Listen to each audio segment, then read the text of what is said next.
because the Rothschilds control them. The new Prime Minister of Britain, David Cameron, Rothschild Zionist. This guy, Tony Blair, was completely controlled by them, as Bush was, which is why they moved as one unit to do what the Rothschilds wanted, which was to invade Iraq and Afghanistan. And then you get people like the magnificent Norman Finkelstein, who's a Jewish man who's had his academic career destroyed for speaking out. His parents suffered in the concentration camps of Nazi Germany, and when he exposes these frauds and fakes in the Rothschild Zionist movement and what they do against Jewish people in general, he's called a self-hater. They can't say he's anti-Semitic, although sometimes they even use that. He's a self-hater. This man, magnificent Israeli, called Mordecai Vanunu, went to jail for 18 years for revealing the truth that Israel is a nuclear power. He's still got massive restrictions on his movement and what he can say. And you know, and he announced officially that he was continuing it. There is an official policy that on Israel's nuclear weaponry, America doesn't ask and Israel doesn't say. That's an official policy. Iran hasn't even got it yet, and they want to invade the bloody place. The Iranian threat must be stopped by all possible means. International economic and political sanctions on Iran, as crucial as they may be, are only an initial step and must be dramatically increased. Leave no doubt as to the urgent need for more drastic and robust measures. Israel will not tolerate the possibility of a nuclear Iran, and neither should any other country in the free world. You have applauded UN sanctions and sanctions adopted by the United States and Europe against Iran. I hope that other nations and other leaders follow the U.S. and President Obama's lead and target hard sanctions primarily against Iran's energy sector. This regime basically lives off oil and cannot do without the import of gasoline. Iran is a very brutal regime. It brutalizes its own people. It sponsors terrorism left and right against my own country, against others, and it calls for the destruction of the Jewish state. I think it should not be allowed to have nuclear weapons. A common message to the Iranians that it's their behavior, kind of trying to clandestinely develop a nuclear weapon, or using the guise of a civilian nuclear weapon program to get the know-how to develop a nuclear weapon, is unacceptable. I think it is wholly unacceptable for Iran to have nuclear weapons capability. I think we've got to be prepared to confront them, if necessary militarily. I think there is no alternative to that. The United States, the United Kingdom, and France presented detailed evidence to the IAEA demonstrating that the Islamic Republic of Iran has been building a covert uranium enrichment facility near Qom for several years. Iran is refusing to live up to those international responsibilities, including specifically revealing all nuclear-related activities. The world does not want and must work together to avoid a nuclear Iran. Iranians are trying to not just mock, but deny a Holocaust while simultaneously preparing to launch another. The president of Iran is talking about genocide, wiping Israel and, frankly, the United States off the map. You might like to know what the Bible has to say about Israel in the last days. Is this the beginning of Ezekiel 38? We don't know, but it's getting close. As a Jew, I feel much more threatened by people like Jimmy Carter when Israel is facing genocidal enemies who have sworn to destroy it and kill the Jews. Ahmadinejad is the new Hitler. Too many Americans, and particularly on the left, don't see that. They don't see the threat. Ahmadinejad is saying to people in Iran that the end of the world is rapidly approaching, and that it's his mission to bring it about by destroying Israel. Another one said, I want to destroy the Jews of the world. And another one said, only when no Jews are living, the world will be better. We know that the Shoah came. take Ahmadinejad very seriously. Israel might be wiped off the map. He says Israel should be wiped off the map. Wiped off the map. Eliminate Israel from the face of the earth. Wiped off the map. Wipe Israel off the map. Wiped off the map. Wiped off the map. Destruction of Israel. Israel should be wiped off the map.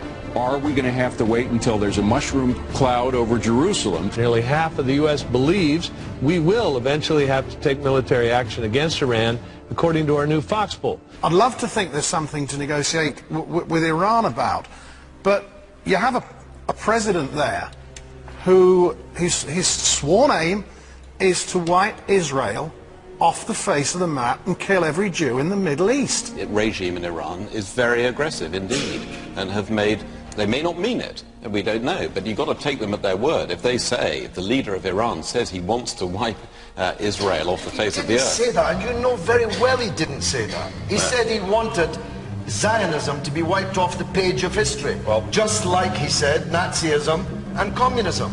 When you wanted to wipe out communism, you didn't want to wipe out Russia. You didn't want to wipe out the Russian people. This was a political statement. But George, it's all right in the news of the world, but this is the Oxford Union, Francis. Have a bit of intellectual rigour. George, okay. your record of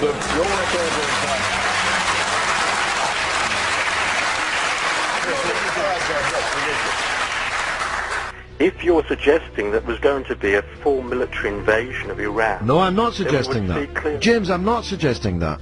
But what I'm telling you, and I promise you on this, and I hope you never have to phone me up and say that I was right. I'm promising you this. Do not imagine that Iran will treat a strategic strike any differently from a full-scale invasion. Trust me on this, James. I know what I'm talking about. If we bomb Iran, Iran will bomb us back. And amongst the places it will bomb us is here in the center of London. Innocent people will die. Don't imagine for 1 second that the deaths will be restricted to Iranians in the north of Iran or anywhere else. Any attack on Iran will be met by a full-scale response by Iran everywhere and anywhere. Trust me on that, James. Which is why we must disable it from having nuclear weapons. Well, you say that, but I wonder, living in Suffolk, if you're just maybe imagining you'll be safe from being disabled yourself. But let me tell you, as someone who lives in London, who represents 100,000 souls in London, who lost constituents the last time an underground train blew up, let me tell you, there'll be a lot of disabled people in London in return for your disablement of Iran's nuclear power plants, which are absolutely legal, which they have as much right to develop as we do, and any attempt to bomb Iran, which you're attempting to sanitize with all your military talk, any attempt to bomb Iran will not be one strategic strike on one place in the north of Iran. It will have to be hundreds of strategic strikes on more than 80 places, even if it's only restricted to the nuclear plants. And there's every reason to believe, in the wake of the American statement, criminalizing, making terrorists of the Revolutionary Guard in Iran, which is 150,000 people, which is an indispensable part of Iran's military forces, as terrorists. There's no reason to believe that they're not going to be attacked as well. And I'm telling you, James, and you seem strangely unmoved by it, Iran is not a broken-backed country. Don't imagine this is some cheap, broken-down, darkest African, impotent, defenseless country that you are so somnolently seeking to talk us into bombing. Iran will respond ferociously everywhere if we attack Iran. Self-defense, James? The real nightmare scenario is the prospect of mullahs in Iran having weapons. Well, tell me, James, why is that more of a nightmare scenario than Ariel Sharon having hundreds of nuclear weapons? Or George Bush having thousands of nuclear weapons? Or General Musharraf, who's one bullet away from Islamic revolution in Pakistan, having nuclear weapons? Or the government of India, which refuses to live up to its promises under the Non-Proliferation Treaty? Why are some people, James, allowed to have nuclear weapons, but others are not? The threat that we face from Iran is far, far greater than the threat we face from the United States. Why do we face a threat from Iran? What has Iran ever done to us? Iran hasn't invaded another country in more than 300 years. And 300 Spartans saw them off. What's the threat from Iran to us? What have they ever done to us, James? Well, Iran, if you recall, fought a very brutal war against Iraq. I can't believe that you just said that. Iran didn't fight a brutal war against Iraq. Iraq invaded Iran. Iraq invaded Iran using our weapons and with the support of our government. What do you mean they fought a brutal war against Iraq? They were invaded, for God's sake. They were invaded, but they fought a very brutal campaign. What does that have to do with them being a threat to us, for God's sake? We encouraged Iraq to invade them, and now you're using the fact that they fought hard to defend their country when it was invaded as a reason for us invading them.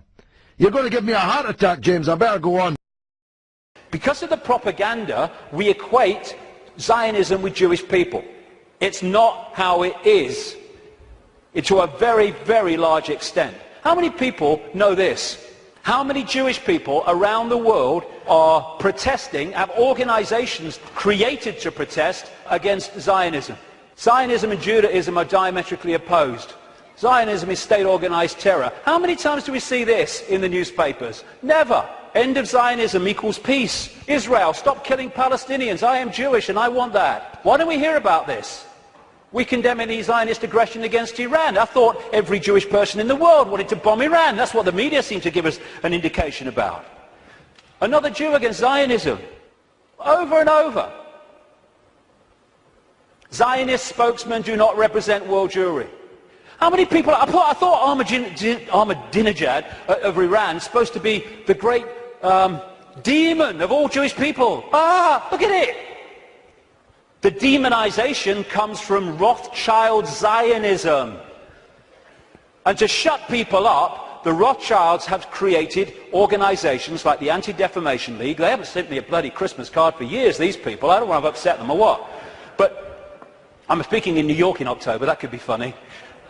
Anyway, they set these organizations up to target those people who are saying the sort of things that I'm saying.